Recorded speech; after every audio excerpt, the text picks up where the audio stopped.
Okie dokie, part 2. Another 20 minutes or so to go. And then we'll update these videos. Sorry for the accent, I'm trying to make this a little more fun. Another 20 minutes to go is on the air. Let's get things back to my handy dandy trusty partner, Will Mack. Will? Okay, so leads to avoid. The leads described in this section are strained, obtuse, rambling, or just plain awful. They don't work for a variety of reasons. Cluttered leads. Keep your leads simple, especially for broadcast. Don't try to cram all major facts of a story in one sentence. This lead is too complex and contains the cliche kill two birds with one stone. Rolling up their sleeves, 20 students from Bosnasenka School near the head of Kachamak Bay killed two birds with one stone Saturday. They washed away the grit and grime and put a shine on more than 25 local vehicles. And they raised more than $300 to help pay for the next spring's graduation expenses. Good news, bad news leads. The bad news is this type of lead. They're cliches, and they're used so often that they're boring. They're also judgmental. Example: some good news for city workers. The county administration has been giving signals that it might not have to give out any plink slips, at least for now. Some bad news for city taxpayers. The county administration has shown no signs of scaling back its proposal to raise taxes for the next several years. Crystal ball leads. These are dream sequence leads that foretell the future.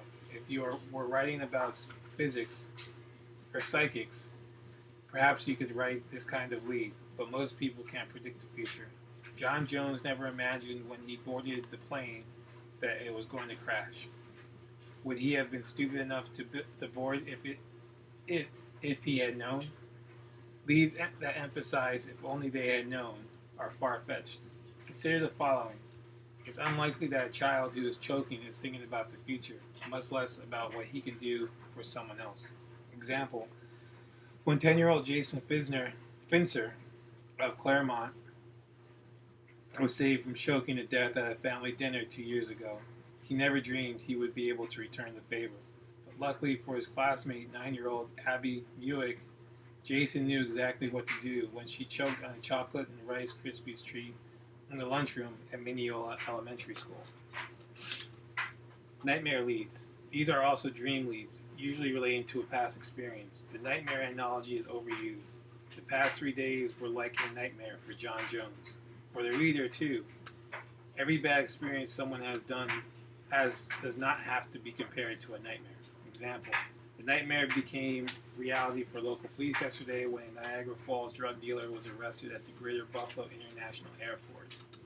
Hidden in his baggage were $50,000 worth of heroin, some PCP, and a sampling of a new drug he referred to as smokable cocaine. Plot a person lead. This type of lead is a misuse of the focus on a person lead. When the writer just tops the story with a sketch of a person and does not back it up in the text, that's plotting. It's also misleading. The reader starts the story thinking that the person has something to say or do in the story, but after the lead, the person disappears. Example: Tuesday was a good day for psychology professor Carnot Nelson. He spent most of it helping an honor student work on her thesis. He read another student's doctoral dissertation and 2 master thesis proposals.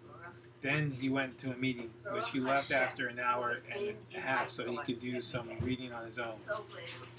Side note, this is the last time we hear about Nelson, despite that he was a good example. Nelson, a senior professor at University of South Florida, who also teaches large undergraduate classes and small graduate seminars, is a good example of the range of activity involved in teaching Florida's university students. Education is a one-at-a-time handmade business, said State University spokesman Pat Riordan. You can't mechanize it, you can't computerize it, and you can't put it on the assembly line. Nutgraph.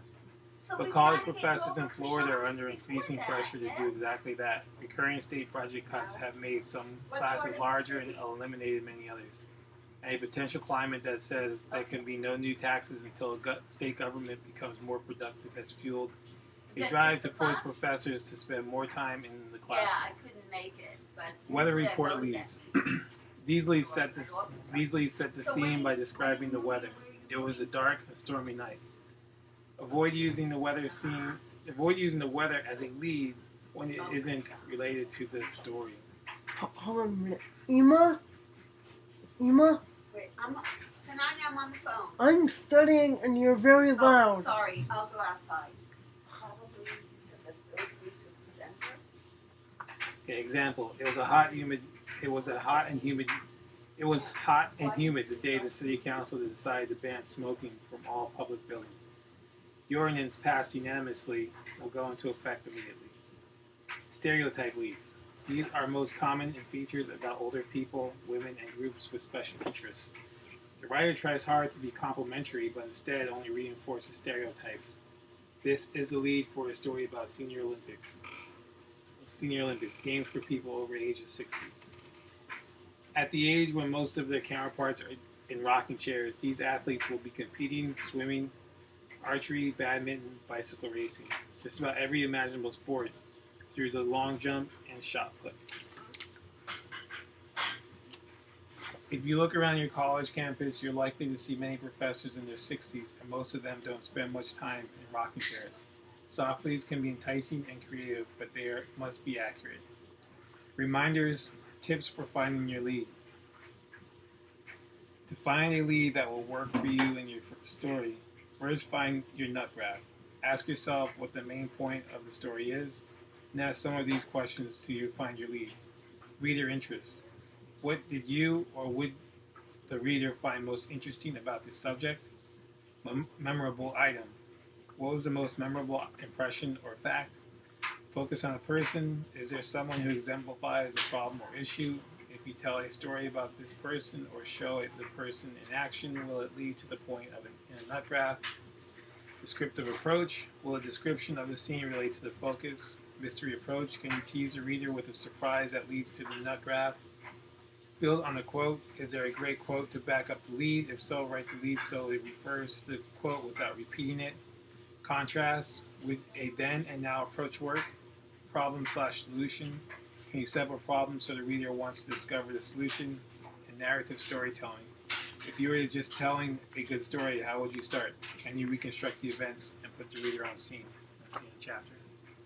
Okay, so that's pretty much it for the lead videos. We'll do some more later on or another day. We'll figure something out. I'm gonna put these up on YouTube and then email them out to Professor Delver, and you guys will have them.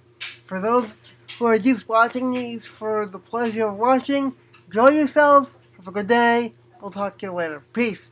Woo!